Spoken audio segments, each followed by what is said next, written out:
Olá, meus irmãos, graça e a paz do Senhor Jesus.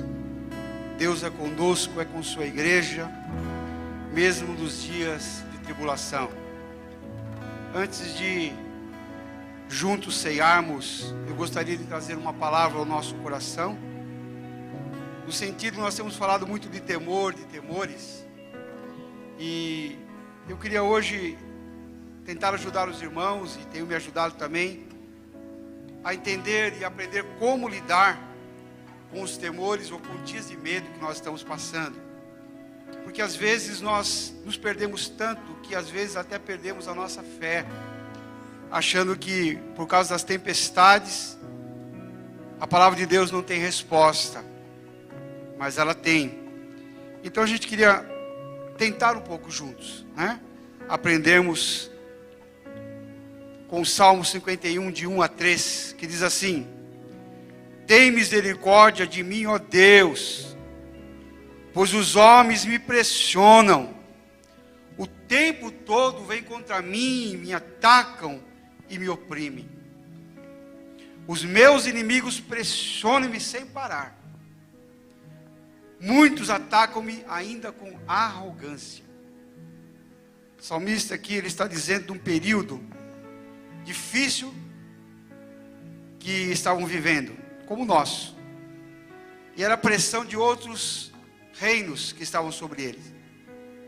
E nós sabemos que nós temos a pressão do reino espiritual, do reino das trevas, porque o diabo, ele se aproveita de toda situação. Nós temos também a pressão do reino deste mundo, porque a Bíblia diz que o anticristo já está entre nós, então ele comanda muitos homens.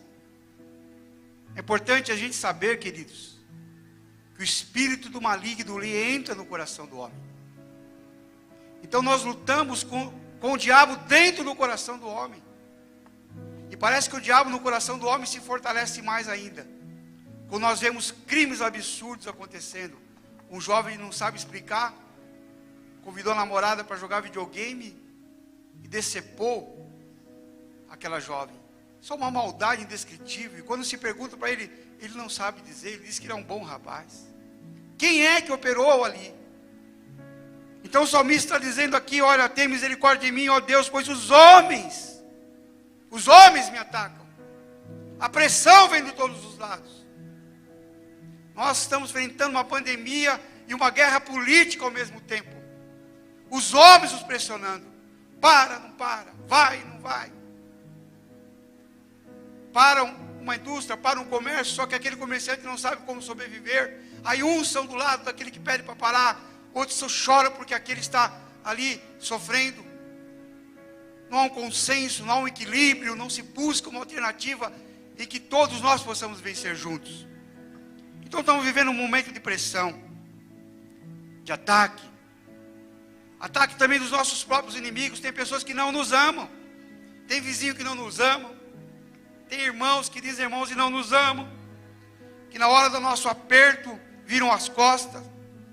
Os meus inimigos me pressionam sem parar, e muitos atacam-me arrogantemente, outros ainda atacam com arrogância. Sabe aquela pessoa que ela coloca um processo de você, da sua família, ou entra numa briga com você com arrogância ainda, rindo, dizendo: eu vou ver o que vai acontecer com essa pessoa.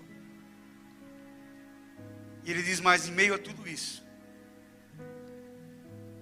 quando eu estiver com medo, quando o medo vier ao meu coração, eu confiarei em ti. Espírito Santo de Deus, eis-me aqui, Senhor, para cumprir o propósito da tua palavra. Ajuda-me, ó Deus, neste dia, ser, ó Deus querido, o teu coração, os teus lábios, Senhor, ainda que eu sou indigno, para trazer uma palavra, Senhor, ao coração dos meus irmãos. Em nome de Jesus. Amém. Eu não sou, amados irmãos, uma pessoa de facilmente ficar impressionada com as coisas. Eu já fui assaltado aqui na porta da igreja, e nunca por isso o portão da igreja virou para mim algo tenebroso. Continuei vindo, continuei estacionando meu carro, saindo. Fui ano passado, se não me engano, assaltado na porta da minha casa, nem por isso eu entro do mesmo jeito, saio do mesmo jeito. O ladrão colocou o revólver, né, na minha frente, levou carteira, levou carro, levou tudo, mas eu não sou assim de ficar impressionado. É o meu jeito de ser, né? Quando éramos crianças, aí essa turma mais um pouco antiga, né? É até ruim falar assim, mas tinha os seus avós que contavam aquela história. Meu avô falava de um cavalo que rondava a fazenda, um cavalo preto que vinha à noite, né? E ficava lá rondando. Não era mula sem cabeça, não. Ele falava que era um cavalo. Naquele tempo a gente ficava tudo assim. Tinha meus primos que nem dormia. Eu ainda, graças a Deus, dormia tranquilo, né? Mas tem pessoas que são diferentes. A Valerinha, eu achava que ela era uma heroína nessa parte do medo. A Valerinha, essa era a minha, né, heroína. Porque ela mora, né, ali na Sacadura Cabral. Tem 2 casas, uma na frente e uma atrás, uma casona grande, estava vazia. E ela sempre ficava naquela casinha. Às vezes a gente terminava o culto e ia levar ela. Eu falava, meu Deus do céu, essa menina não tem medo de ficar aí sozinha. Porque o bairro fica meio ermo ali. E ela sempre encorajada. Tá? Mas um dia desses aí, um ladrão passou por lá. Aí eu falei, Valerinha aí, meu Deus, eu não fico naquela casa sozinha mais nunca. Eu dei risada. Eu falei, meu Deus, nem minha heroína também tem temor. Então, o medo vem de um jeito, outros vêm de outro. Mas importante que nós temos que reconhecer uma coisa, amados irmãos. O que nós estamos vivendo hoje é para trazer temor e medo. E a gente fica tão acanhado diante de Deus que você não tem nem coragem de falar para o irmão que você está com medo. Que você está, né, com medo. Né? Não tem problema, irmãos. Né? Nós vamos entender hoje o medo, esse temor, ele faz parte da nossa vida. Né? Agora, queridos, como é que eu não vou ter medo, né, de pegar uma doença horrível dessa, de ir para o hospital, de não conseguir respirar? Você vai dormir falando, não me importa, se eu ficar sem respirar e tiver, eu me alegrarei. É mentira, não é isso. A gente deita, irmãos, né, como um bichinho medroso.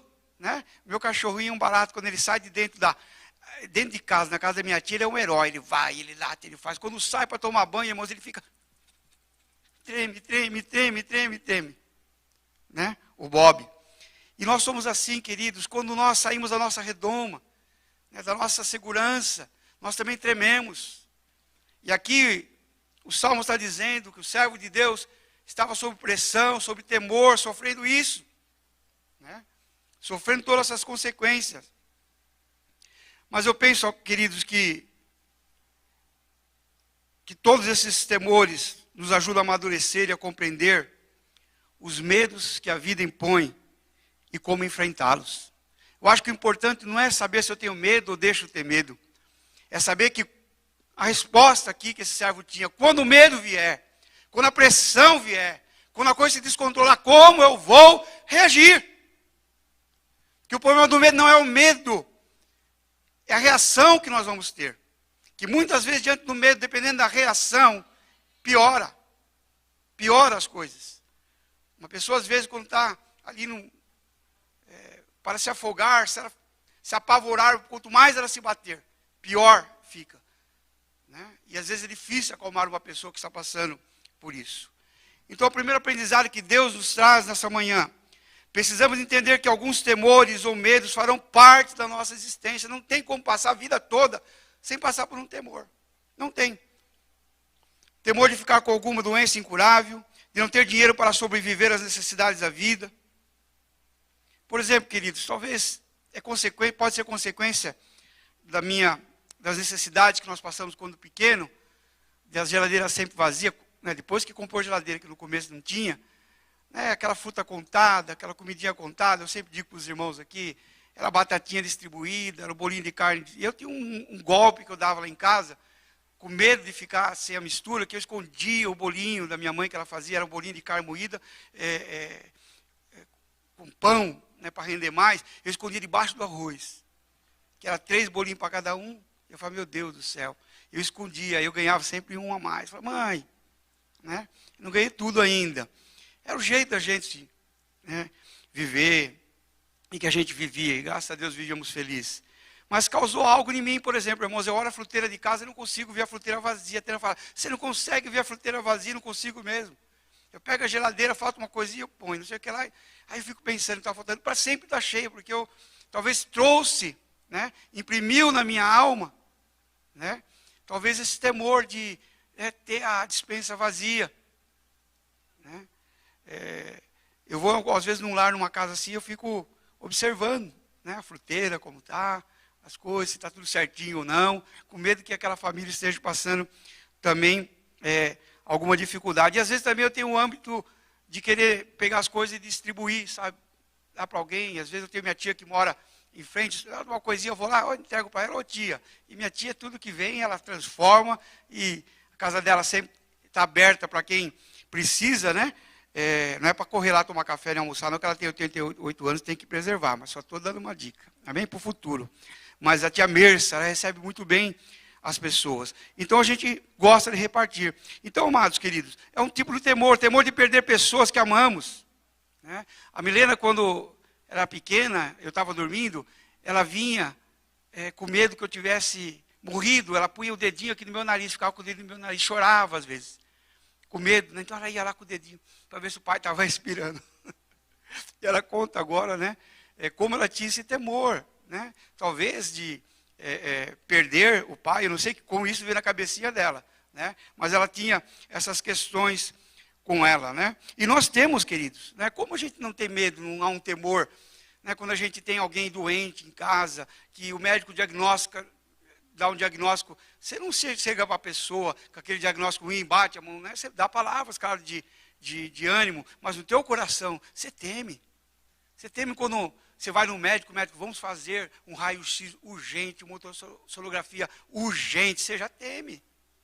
Né? Eu tenho meu estômago é um pouco alto aqui, fica meio erguidinho aqui, e eu estava meio preocupado, porque às vezes ficava meio doendo, tudo, eu fui e fiz exames, a gente já fica com a cabeça pensando, será que é alguma coisa diferente? Graças a Deus ela falou que é só mesmo o corpo em mim, o corpinho que está, né?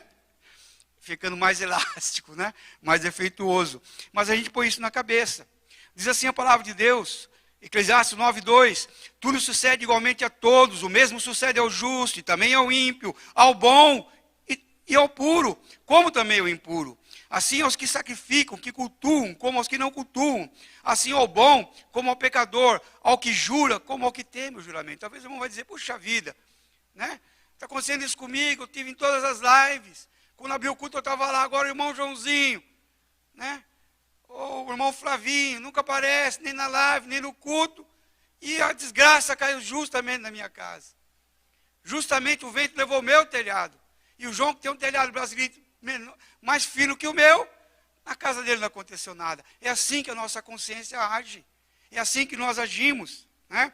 Quando as coisas acontecem. Mas olha o que a Bíblia diz, eu digo, a palavra de Deus tem resposta para tudo. Tudo sucede igualmente a todos. Esse é um juízo de Deus, é uma determinação de Deus. Senão todos virariam cristãos, adeptos ao Senhor, simplesmente para receber bônus. Mas a vida ela tem bônus e tem ônus. Às vezes quando eu falava para o meu chefe, não deu certo isso na minha carteira de pedido, ele falava assim, olha, tua carteira tem ônus, tem bônus e tem ônus, Freitas. Carrega também os ônus. Esse cliente é muito ruim, ele briga, ele fala. Freitinhas, dá conta, te vira. Aí eu me encorajava, ia lá, né, e vencia. Mas se deixasse, eu só queria o bônus, a carteira dos clientes melhor. Paga direitinho, não tem déficit, não tem nada, não reclama, porque tem uns irmãos que são encardidos, desculpa o termo, né, que eles não me ouçam. Amém, queridos? Então aprenda essa primeira lição, precisamos entender que alguns temores farão parte da nossa existência. Não dá para fugir das dificuldades. Nós não podemos ser a única igreja que pudesse abrir para fazer culto em Santo André, já pensou? Não, a igreja do pastor Beto é uma igreja eleita, maravilhosa ali.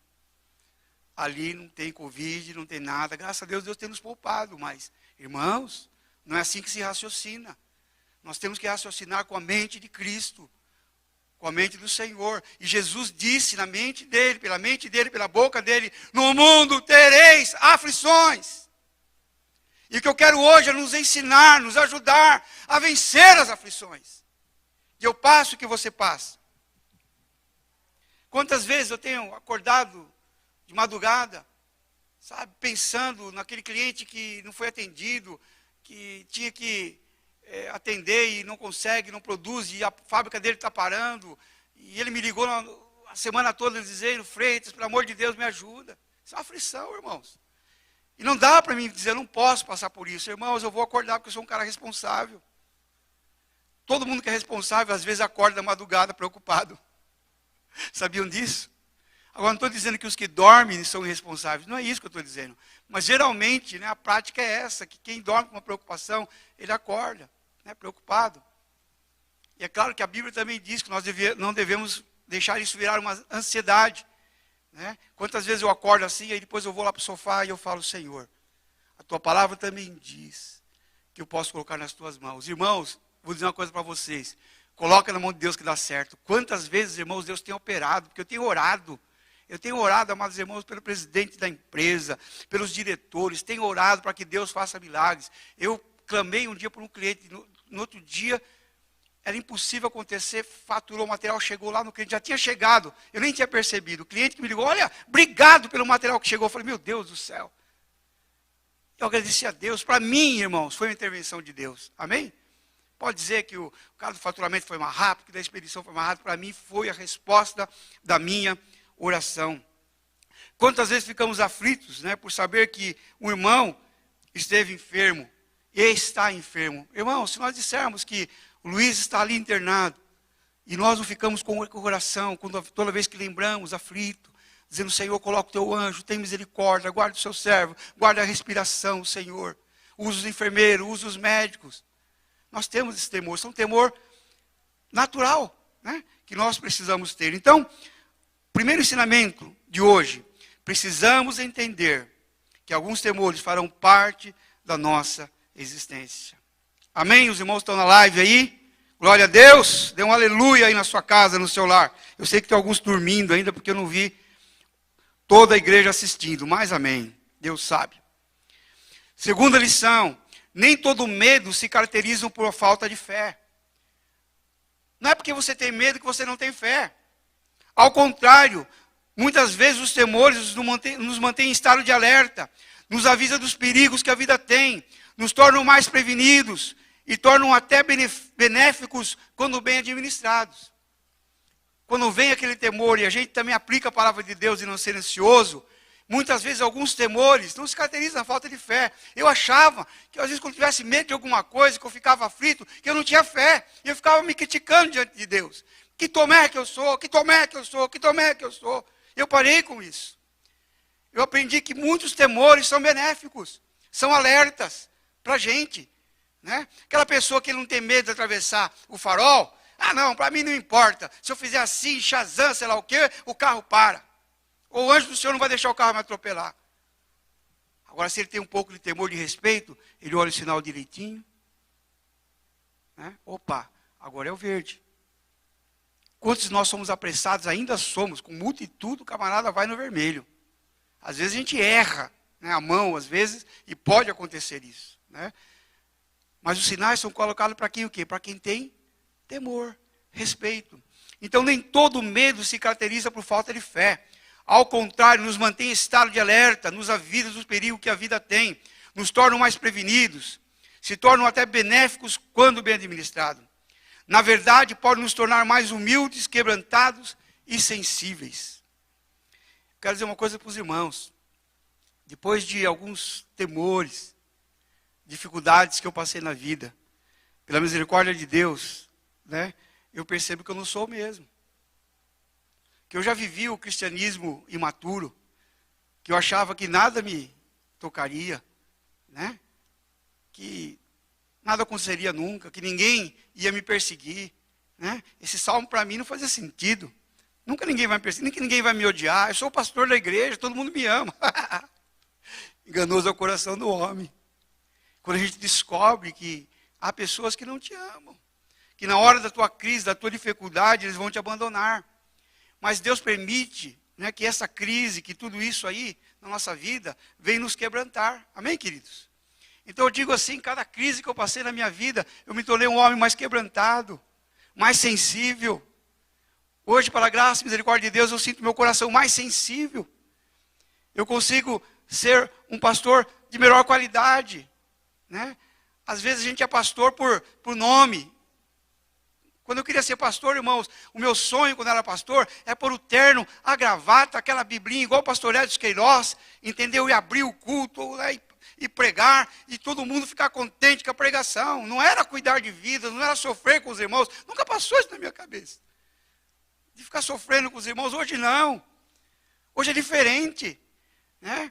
Deus foi usando oportunidades, né, de temores que eu passei para me quebrantar mais, quebrantar o coração da Tânia, né, da nossa família, da minha família, com a doença do pastor Almir, né, pastor Valdir agora passou também momentos difíceis, o Almir voltou de novo, passamos momentos difíceis, como a gente se torna quebrantado, a gente orou mais, agora nessa vez o Almir não pôde porque não dava para se reunir, mas nós ficamos ali quebrantados, quando a primeira vez o Almir ficou doente, nós nos reunimos em oração, choro, lágrima entre a família. É gostoso quando o temor, ele é benéfico na nossa vida. Quando as lutas, elas vêm para nos trazer benefício. Às vezes Deus tem provado alguns de vocês, como me provou muitas vezes. Mas graças a Deus, pela misericórdia de Deus, eu entendi a voz do Senhor. Eu pude dizer ao Senhor, Senhor, me quebranta. Me torna um homem mais humilde. Me torna um verdadeiro pastor. Me dá, Senhor, o amor verdadeiro. Não me deixa, Senhor, cumprimentar ou abraçar um irmão, ou dizer a paz do Senhor simplesmente porque é um vocabulário bíblico, porque faz parte da religião. Mas não, Senhor, me dá um coração inteiro, um coração quebrantado, um coração humilde, porque a tua palavra disse que é com esse que o Senhor se alegra. É assim que Deus quer a sua igreja. Eu fico admirado, amados irmãos, de ver essa pandemia assolando famílias. E ao mesmo tempo, pessoas abrindo bares, indo em bares escondidos, fazendo swing nas matas. Eu peguei um relato desses dias da polícia fazendo uma batida. Parece que é em Minas. Irmão, swing, uma sujeira, homem e mulher fazendo isso num momento que pode se contaminar e morrer. Se tivesse dobrado o joelho na mata, orando, amém. Mas não, uma sujeira, uma imundície. E não acordam. Mas graças a Deus, que para muitos cristãos, essa luta tem sido o momento de se quebrantar, de se humilhar perante a potente mão do Senhor. Aleluia. Por isso eu tenho dito à igreja, olhe o seu coração. Diga, vê, Senhor, se há algum caminho mau, para que eu possa me arrepender. Me mostra, Senhor, pela luz do teu Espírito, falta de perdão que haja no meu coração, inquietação da minha alma. É impossível que a meio de tudo isso que esteja acontecendo, cristãos ainda armazenam ódio no seu coração, divisões entre famílias, entre igrejas. Que Deus os perdoe e que o Senhor use este momento tão terrível para que haja quebrantamento em nossas vidas. Eu agradeço a Deus pelo quebrantamento que Ele tem trazido ao meu coração e que o Senhor possa continuar a exercer no meu coração para que Ele cresça e eu diminua, em nome de Jesus. Amém e amém. Mateus 24, 3, 14. Os discípulos estavam ali conversando com Jesus e disseram, Senhor, que sinais haverá da tua vinda? Muitos pensam que quando Jesus está falando, é como se Jesus ou Deus quisesse que essas coisas acontecessem. Jesus estava aqui dizendo o que os homens vão fazer acontecer. O que o pecado do homem vai levar a acontecer. Não é uma profecia bíblica onde Jesus está dizendo, olha, eu quero dizer isso sobre a terra. Não, Jesus estava dizendo, olha, eu vou dizer o que vai acontecer entre os homens por causa dos homens. Tendo Jesus se assentado no Monte das Oliveiras, os discípulos dirigiram-se a ele, em particular, e disseram, dize-nos quando acontecerão essas coisas, e qual será o sinal da tua vinda e dos fins dos tempos. Jesus respondeu, cuidado, a primeira coisa, cuidado, para que ninguém vos engane nesses dias, porque serão dias maus. Pois muitos virão em meu nome, dizendo, eu sou Cristo. Enganarão muitos, vocês ouvirão falar de guerras, rumores de guerras, mas não tenham medo. É necessário que tais coisas aconteçam, mas ainda não é o fim. Nação se levantará contra nação e reino contra reino. haverá fome, terremotos em vários lugares. Então eles os entregarão para serem perseguidos e condenados à morte. Vocês serão odiados por todas as nações por minha causa. Então, irmãos, é o que vai ser. Nós vamos ser odiados. Os irmãos estão vendo aí, né? Estão vendo aí. Se puder fechar a igreja, vai fechar. Se os homens que nos odeiam tiveram um gatilho para fechar a igreja, eles vão usar contra nós. E nós temos que estar aprendendo, né, a viver assim. Os irmãos têm que aprender o culto no lar. Então a live é para ser assistida por todos membros da igreja.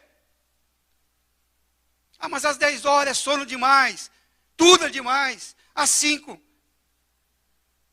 Às 2 é ruim. Às 5 é ruim.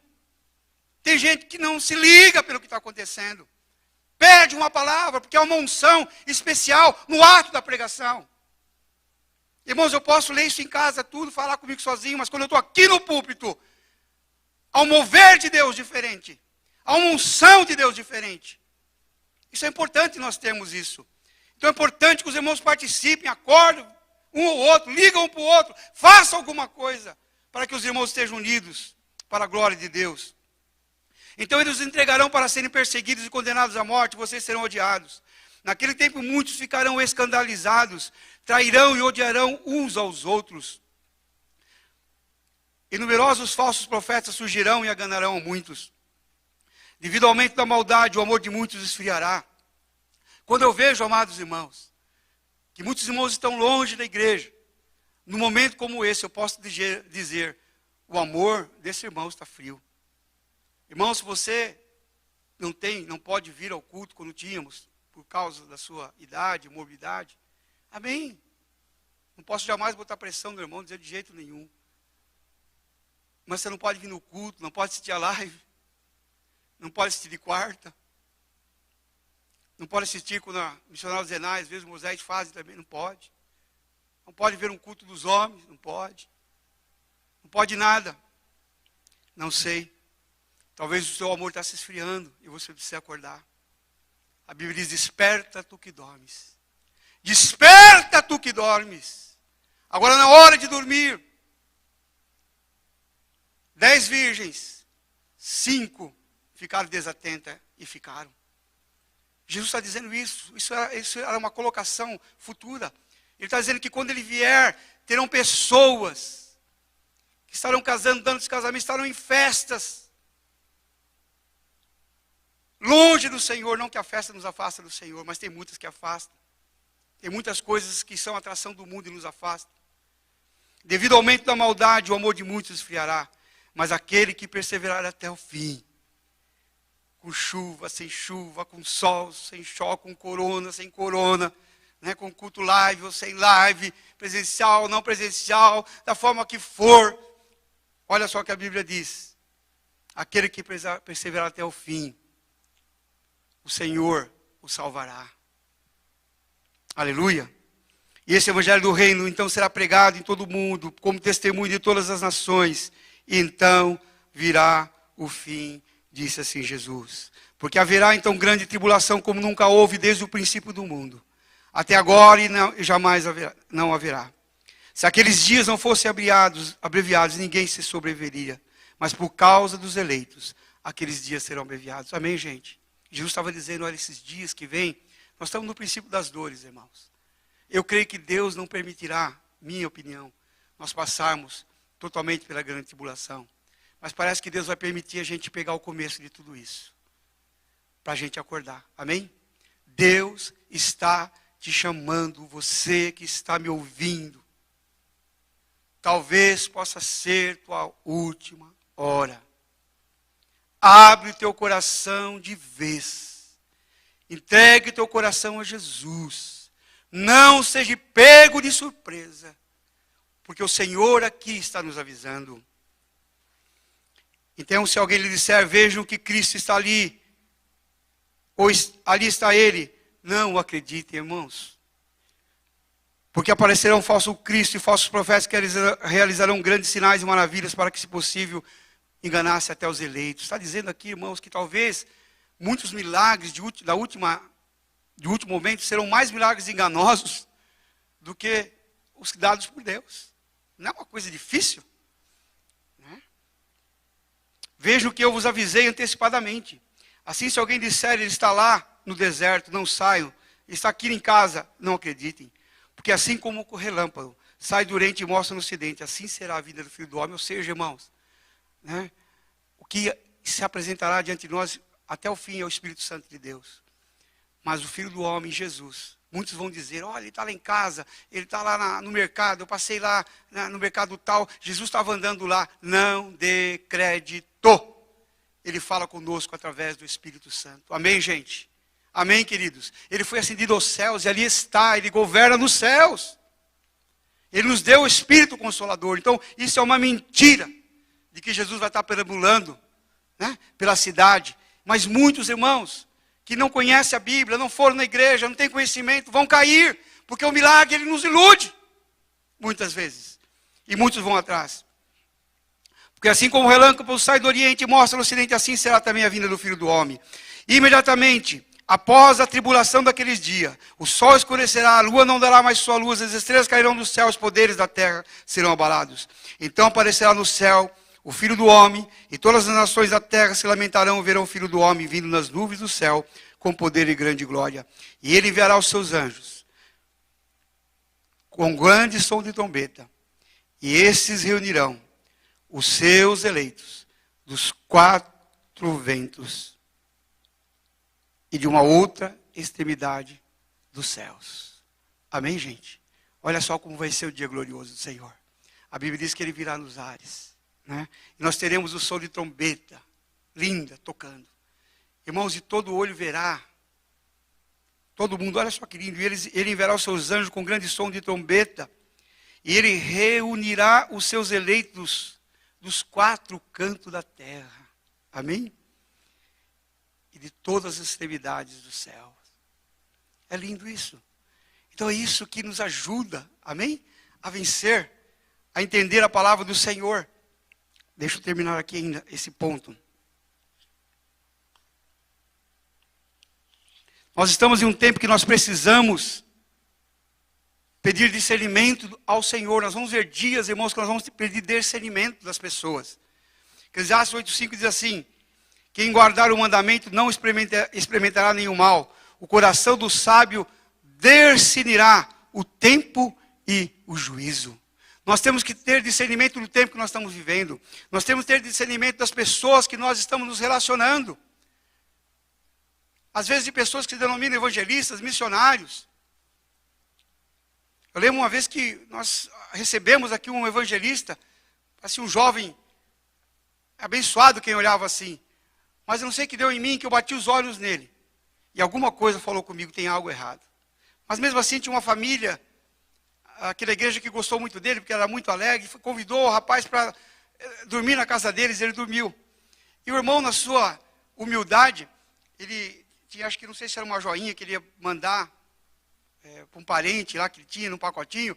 E ele chegou para esse irmão e falou: olha, tem aqui, cuidado que é uma joinha e tal para mandar, colocar no correio e mandar para não sei onde. Ele falou: pode deixar, irmão, que eu vou e levo para o irmão. E ele foi, colocou no correio, e a caixinha chegou lá no destino. Só que chegou sem nada. O tal do evangelista surrupiou. E ele tinha pregado, né, numa igreja em São Caetano, e tinha até vindo num culto de quarta-feira aqui, mas algo no meu coração. E aí nós começamos a perceber, né? E vimos que tinha alguma coisa errada. Eu paralisei ali, qualquer vinda dele aqui e tal. Ele ligou, mas tal, porque ele tinha amigo em Brasília, tinha amigo, sabe, resolvia tudo que você precisasse. Ele encantava, né? Encantava. E fomos descobrir que esse encantador, né, com o nome de evangelista, era um bandido, irmãos. Estelionatário. Uma pessoa que entrava nas igrejas, roubava. É interessante que ele enganava muito, mas o espírito de sensualidade ficava.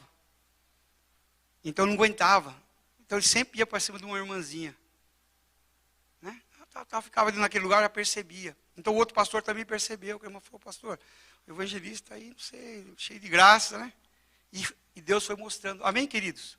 Então nós temos que pedir ao Senhor discernimento dos dias que nós estamos vivendo. Né? Por isso que muitas vezes, né, o medo, né, não é falta de fé.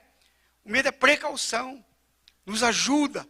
Então, quando nós, amados, olhamos esse texto, né, de Mateus, irmãos, é um texto difícil, que eu li muitas vezes. Eu olhava e falava, que isso aí está longe de acontecer. Sempre eu pensava assim, eu quero mais contar quantas Copas do Mundo eu vou viver.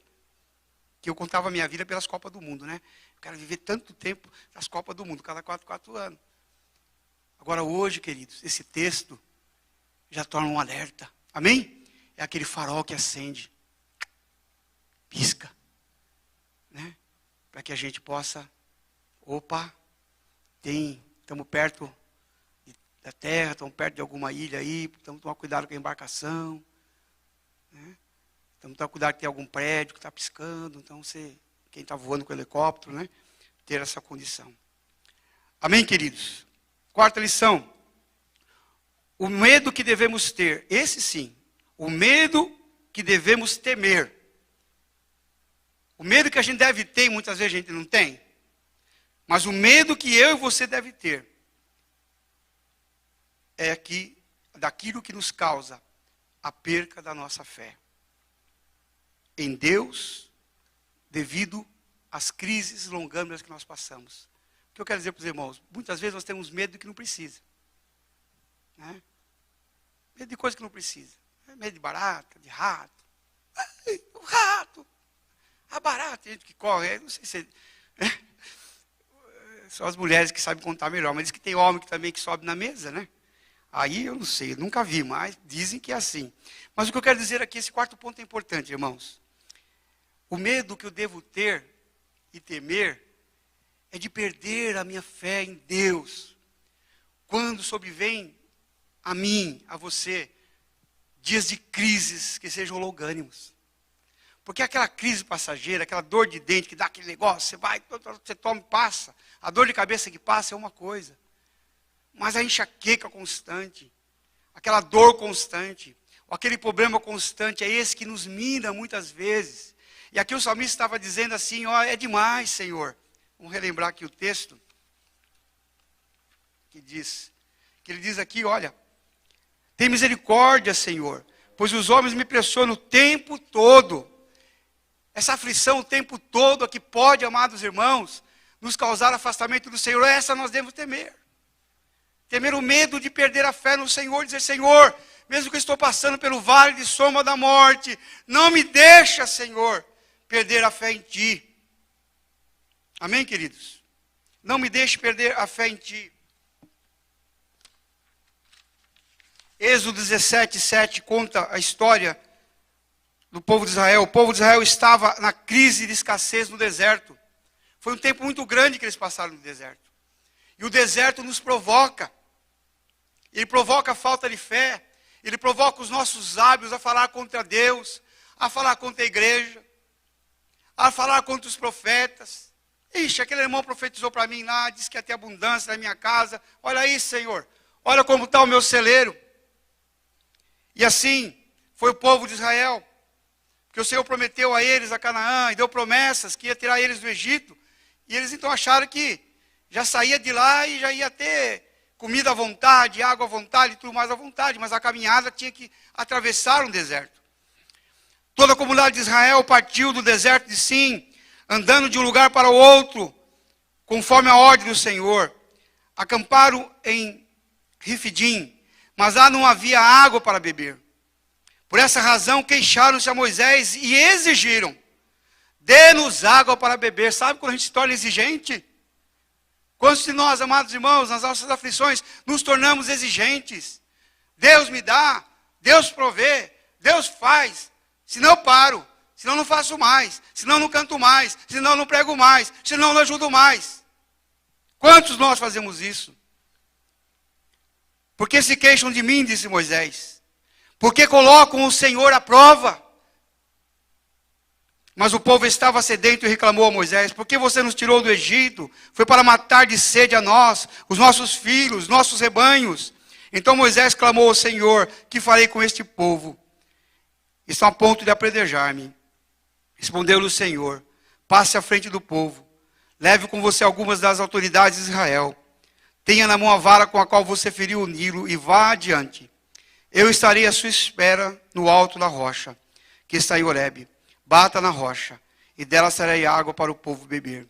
Assim fez Moisés à vista das autoridades de Israel, e chamou aquele lugar Massá e Meribá, porque ali os israelitas reclamaram e puseram o Senhor à prova, dizendo: o Senhor está entre nós ou não? Quando nós chegamos a esse ponto de dizer: o Senhor está entre nós ou não, é porque o diabo conseguiu derrubar a nossa fé, colocar-nos como anticristos, contra Cristo, do lado daqueles que odeiam a cruz de Cristo. Esse é o temor que nos momentos das minhas aflições eu pedi a Deus: Senhor, não deixa eu perder minha fé. Então eu quero dizer a essa amada igreja: tudo que passarmos ou vivemos, notícias boas ou ruins, vamos sempre dizer: o Senhor é o nosso Deus. Para Ele eu vivo. Ou morrendo ou vivendo, serviremos ao Senhor. Esse é o nosso cristianismo verdadeiro. Se vier nos faltar água, ou faltar o pão, que nós continuemos confiando no Senhor, porque Ele não deixou Israel perdido. O Senhor os consolou, o Senhor deu o maná, o Senhor ia dar a água, mesmo se eles não pedissem. Ia chegar o momento certo de Deus dar água. Mas antes de Deus abençoar, quero dizer uma coisa: tem bênçãos preparadas para você? Tem. Sabe que nós estragamos a maioria das bênçãos do Senhor? Que a gente levanta de manhã à noite reclamando.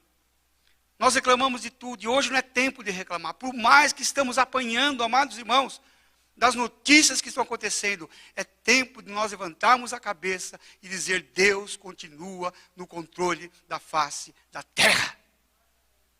É isso que Deus quer ouvir do nosso coração. Não tornamos, amados irmãos, a nossa vida aqui carimbada para o nome de Massá e Meribá. Não, de forma alguma. Porque quantas vezes as nossas aflições nos levam para Massá e Meribá. Colocamos o Senhor à prova quando dizemos: será que Deus não está me ouvindo? Não está ouvindo a minha oração? Irmãos, e há problemas que realmente parece que nós estamos num deserto sem fim.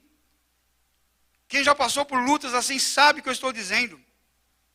Quantas vezes no caminhar da minha vida, ou da nossa vida, tudo estava bem, e de repente se inicia um ciclo de acontecimentos desfavoráveis.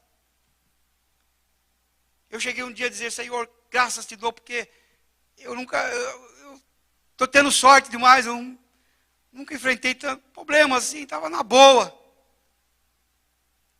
Aí de repente a mim adoece, uma doença saudável, bem cuidada, do nada, irmãos. E foram meses correndo para tentar descobrir. Estava no estacionamento, estava eu, Tânia, Mileno, Lucas. Saímos, Mileno começou a não sentir bem, saímos assim. Ela estava vindo com o Lucas, ela bem que o Lucas estava atrás. Quando eu olho para trás, ela estava deitada no asfalto, no estacionamento, desmaiada. Aí já viu socorro, tudo ali. E quantas vezes aconteceu? A gente quis descansar um pouquinho na praia. Os dias que estivemos lá, dias de luto, eu falei: Senhor, que dificuldade. Então havia um choro na nossa alma, ficou acordada eu, minha sogra, a noite toda. Porque nós estávamos num apartamento mais alto, tinha medo dela, correr, por causa da aflição que dava, essa enfermidade nela, irmãos, dias de aflição. É onde Deus nos quebranta, onde Deus nos dá a oportunidade de olhar o nosso coração, de olhar os meus erros com a minha igreja, com a minha família, com a minha esposa. Muitas vezes Deus permite essas coisas para nos ajudar a ser humildes. E humildes, meu irmão, não é vir aqui com a calça esfarrapada, aquele sapatão sem engraxar, camisa aberta. Isso não é humildade, queridos. Humildade é na hora que alguém te afronta, que alguém vem com 10 pauladas sobre você e você sabe responder como Jesus respondeu: perdoa-os, porque não sabem o que fazem. Esse é o evangelho que nos sustenta quando Deus nos leva ao quebrantamento, quando nós podemos dar respostas dos céus para os homens que estão na terra como nós. Amém, queridos? Quando a luta vem, e não nós, amados irmãos, colocarmos o Senhor à prova e dizer: Senhor, olha como está minha filha. Milena melhora, graças a Deus. Depois que tudo isso aconteceu, a Tânia começou a ter dificuldades também. Passamos aí, irmãos, fases difíceis. Isso reflete no corpo de Cristo, reflete na igreja. Quantos irmãos que me procuravam, eu não tinha o que dizer, não tinha o que falar. Eu lembro numa reunião nossa, eu posso falar abertamente, porque eu vejo quanto Deus já nos curou, que alguns irmãos na reunião perguntaram para mim: ei, pastor, o que é que a gente vai fazer? Eu disse: eu não sei, irmão. Eu disse: eu não sei. A gente com problema, né? Todos passando por dificuldades, cada um com problema, eu não sabia. O que a gente faz, pastor? Eu não sei. Talvez até disse errado, porque eu estava tão fragilizado, de vez não, irmão, nós vamos botar o joelho no chão, vamos orar. Mas eles perceberam e começaram a orar. Um grupo aqui, intercessão, todo domingo à tarde, orando. O que eu fiz? Comecei a orar, levantei um altar de oração na minha casa. Não que eu não orasse, mas eu levantei, eu separei uma poltroninha ali para lembrar que eu tenho que orar. E eu coloco uma almofadinha embaixo dela. Já mostrei uma foto para os irmãos, para lembrar que eu tenho que orar. Amém, gente? E comecei a parar de reclamar e apresentar a Deus. Porque nem a mulher da gente aguenta quando a gente está assim. Nem o marido aguenta a mulher, nem a mulher aguenta o marido, nem a igreja aguenta o pastor, nem o pastor aguenta a igreja, quando só tem gente reclamando. Só que o aperto que vai vir, irmãos, que está vindo, é para levantar um povo reclamão.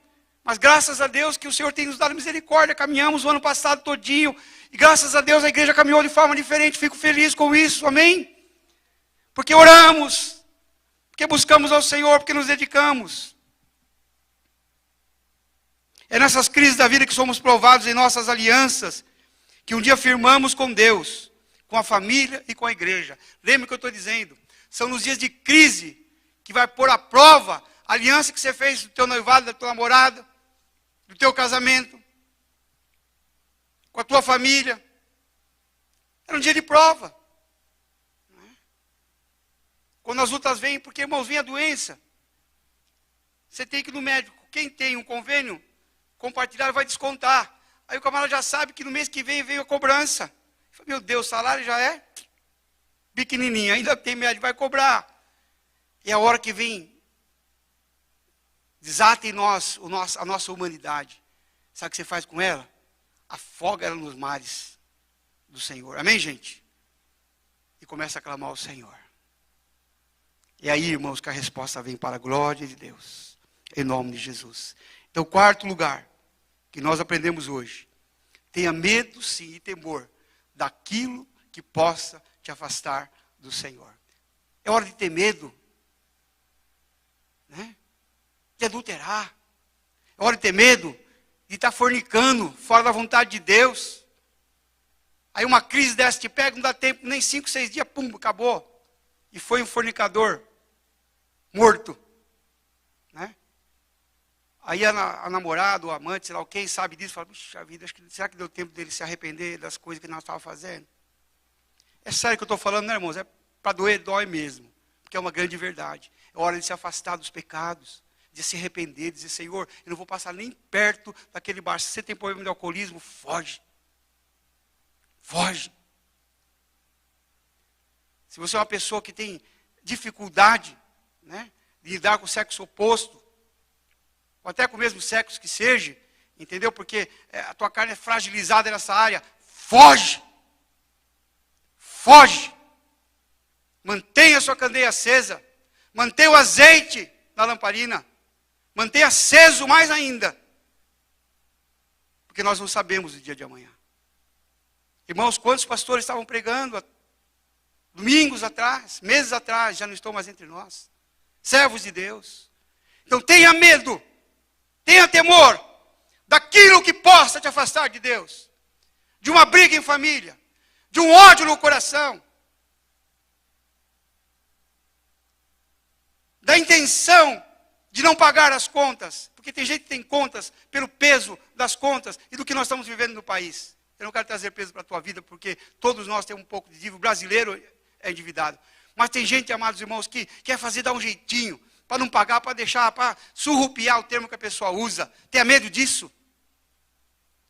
Porque Deus quer que nós demos a César o que é de César, é Deus o que é de Deus. Amém, gente? Os discípulos tutupiaram. Será que é para pagar imposto? Não é? Eles queriam saber se dava para dar uma ganhadinha ali. Os homens. Jesus dê a César o que é de César e a Deus o que é de Deus. Amém, gente? O que é de Deus é santidade, é vida no altar. Deus sabe que nós somos frágeis. Deus sabe que nós somos pecadores. Deus sabe que há tentação em nós. Há em mim de uma forma, em você de outra. Cada um tem um jeito, amados irmãos. Mas você sabe.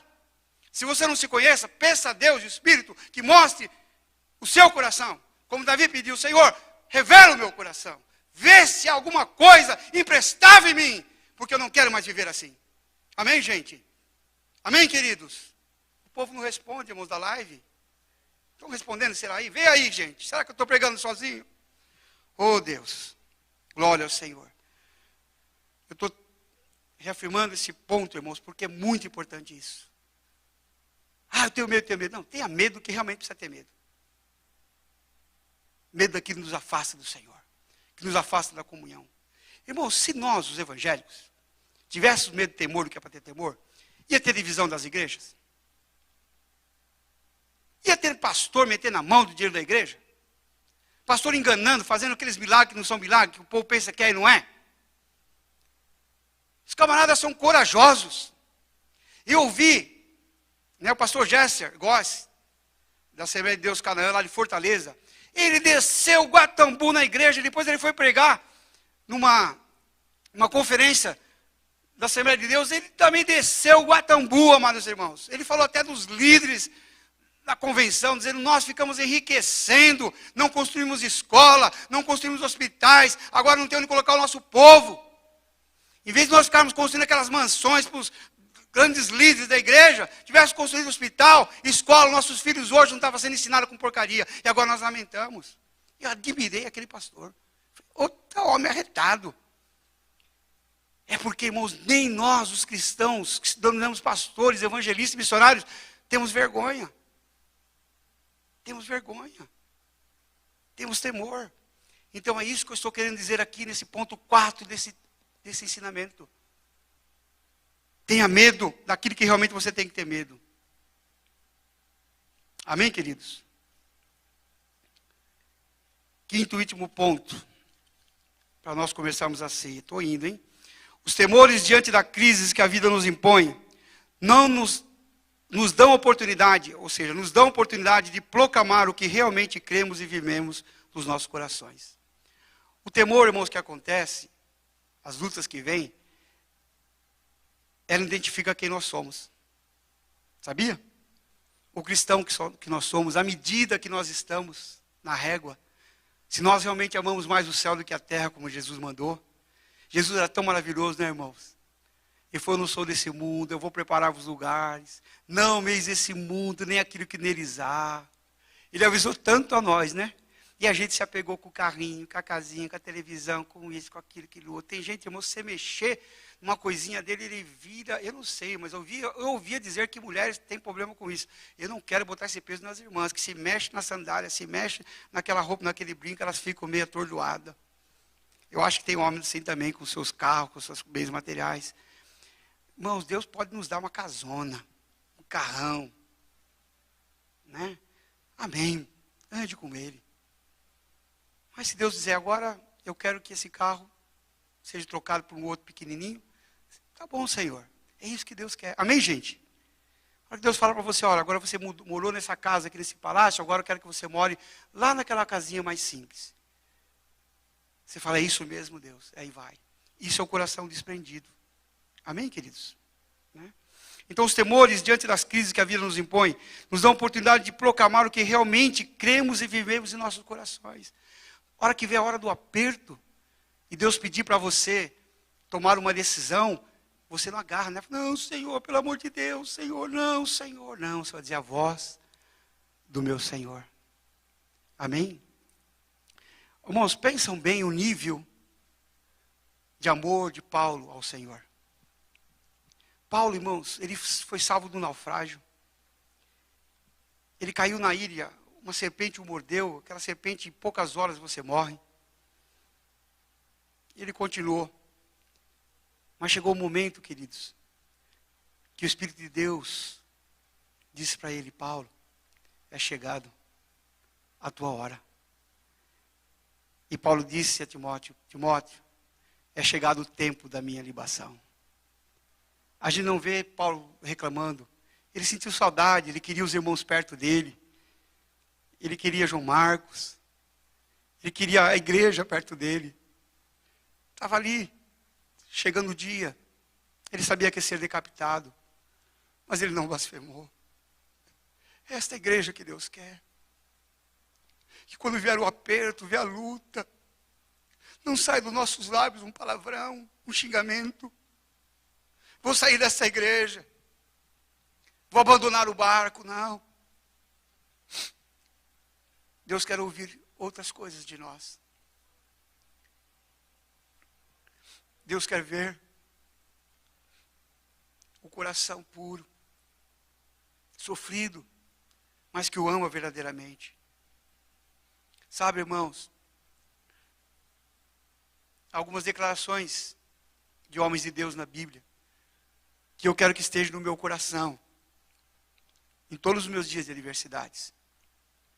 Porque a maior declaração Jesus já fez, ele não precisa fazer mais, sabiam? Ele já fez. Eu vou ler algumas declarações de Jesus, porque muitas declarações da salvação vêm de Paulo, dos apóstolos, ensinamentos, mas é de Jesus. João escreveu a declaração de Jesus. João 10, 9, 11 diz assim: eu sou a porta. Se alguém entrar por mim, salvar-se-á, e entrará, e sairá, e achará pastos. O ladrão não vem, senão para roubar, matar e destruir.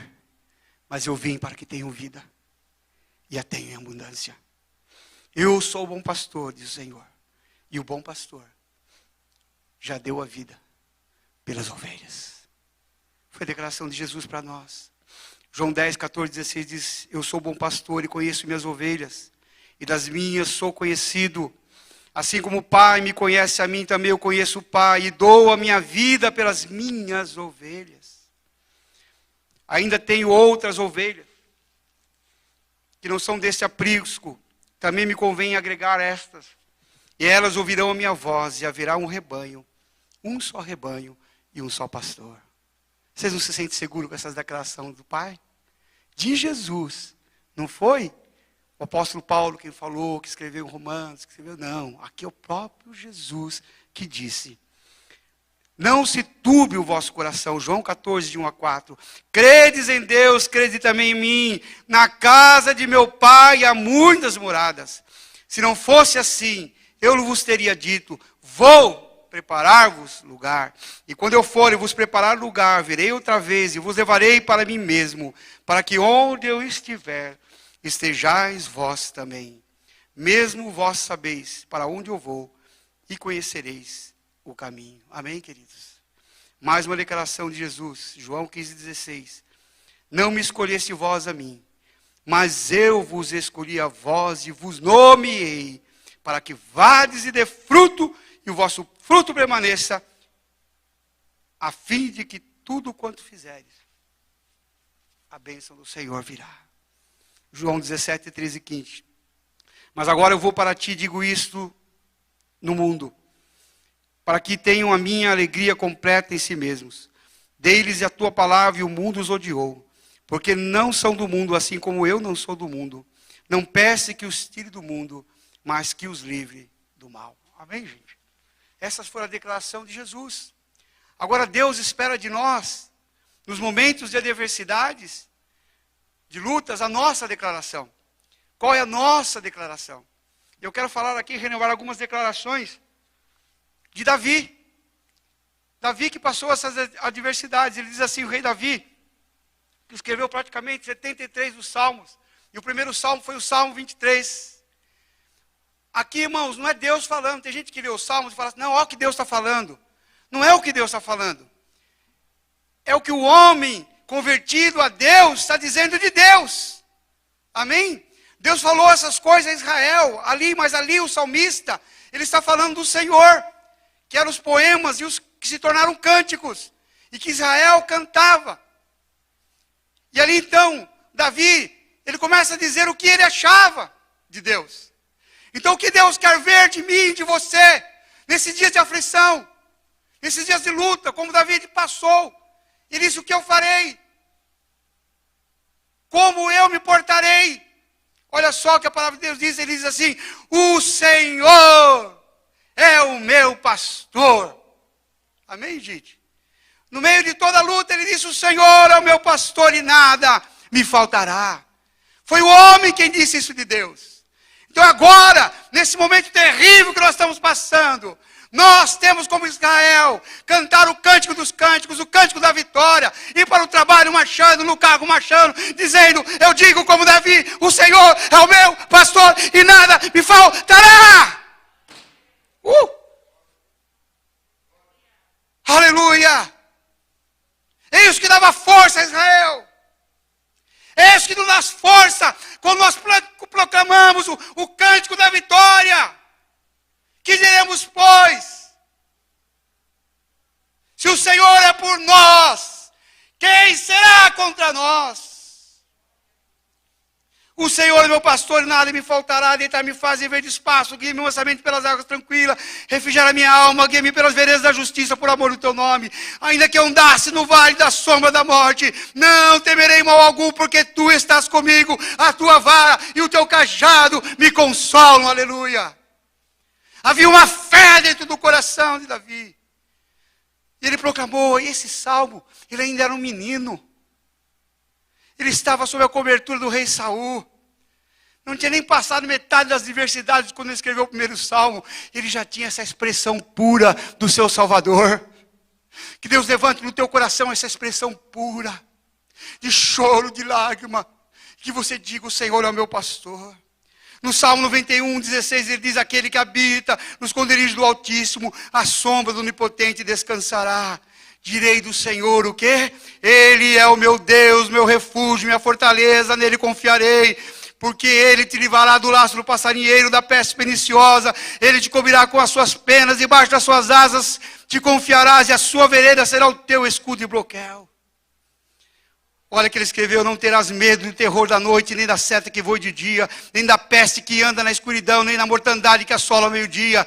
1000 cairão ao teu lado, 10.000 à tua direita, mas não chegará a ti. Ele confiava. Ele dizia: olha, vai ter coisa horrível, mas o Senhor me protegerá. Foi essa fé, amados irmãos, que fez com que Davi passasse tudo o que ele passou, mesmo errando, mesmo pecando. Os irmãos podem depois ler em casa. Os salmos cantados nas peregrinações, Salmo 121. As caminhadas de peregrinação eram longas, vários dias, até o templo de Jerusalém. E eram os cânticos que encorajavam e animavam o povo a continuar a caminhar no escaldante clima do deserto. Vinham esses peregrinos e peregrinas de vários locais provenientes do norte da Palestina.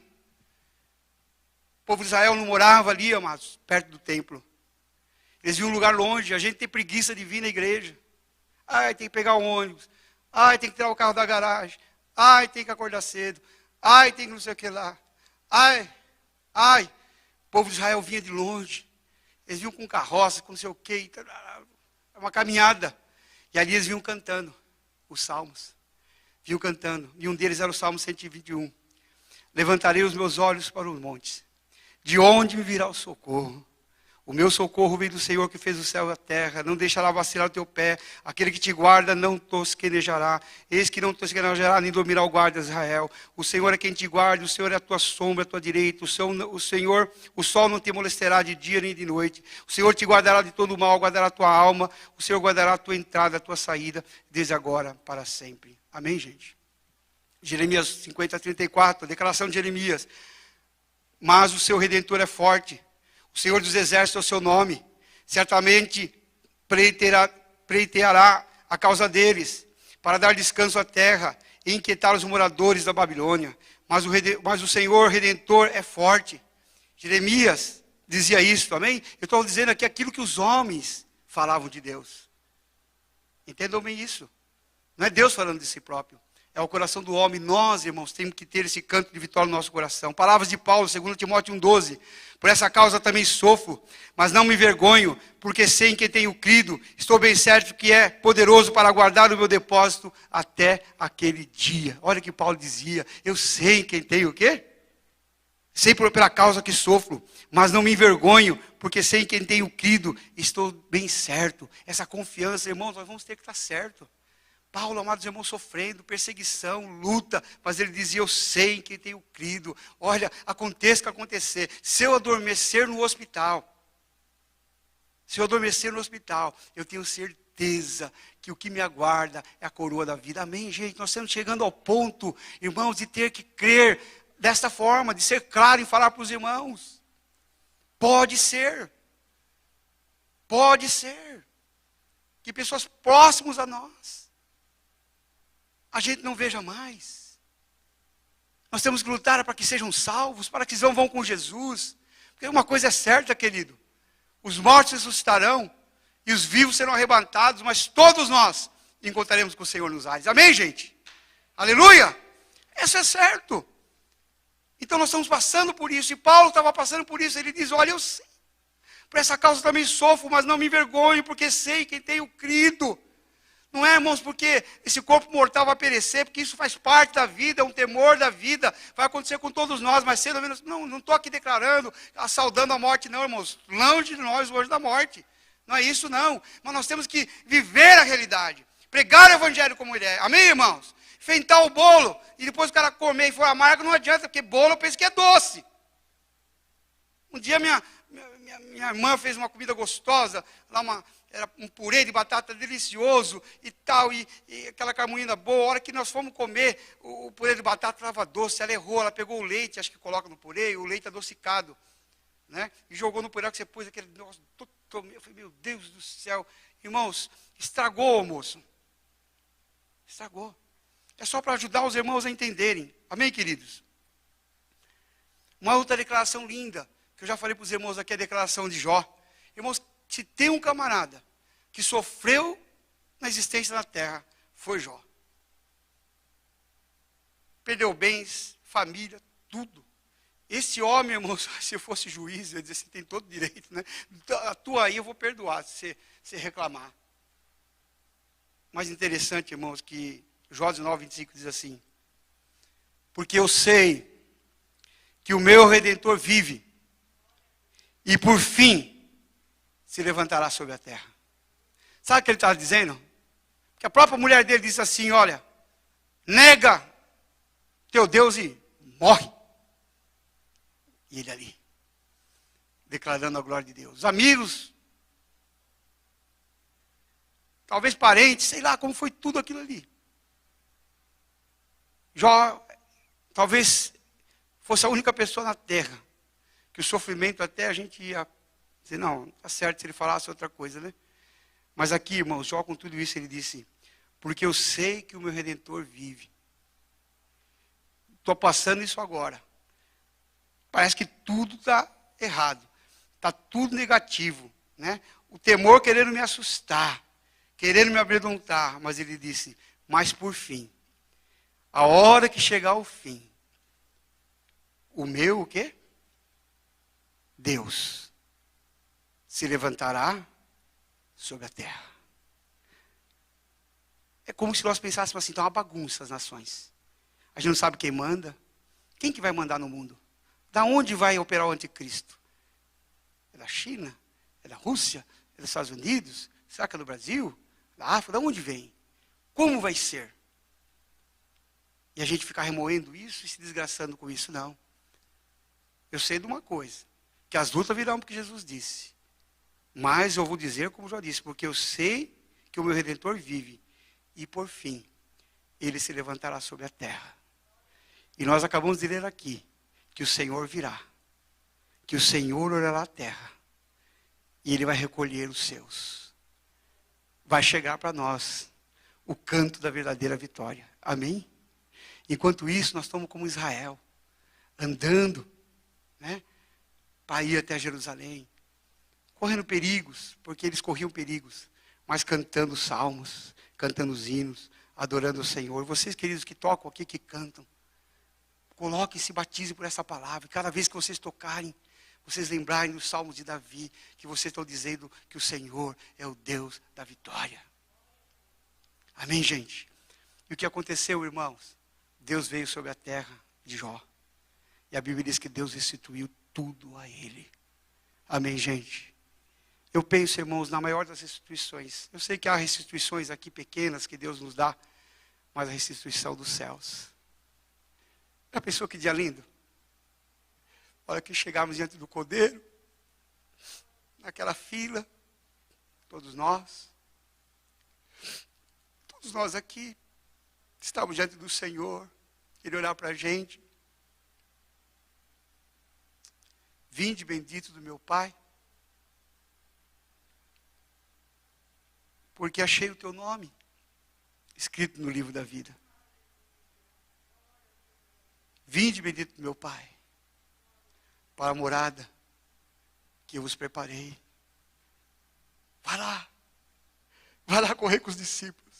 Vai lá ver Pedro, que tanto você falou dele nas pregações. Vai ver Paulo, que tanto você pregou. Vai ver o pastor Edson, que você amou como seu pastor. Vai lá ver. Vai ver o pastor Bartimeu, vai lá. Vai lá. Vai lá. Os teus irmãos estão lá já. Vai lá.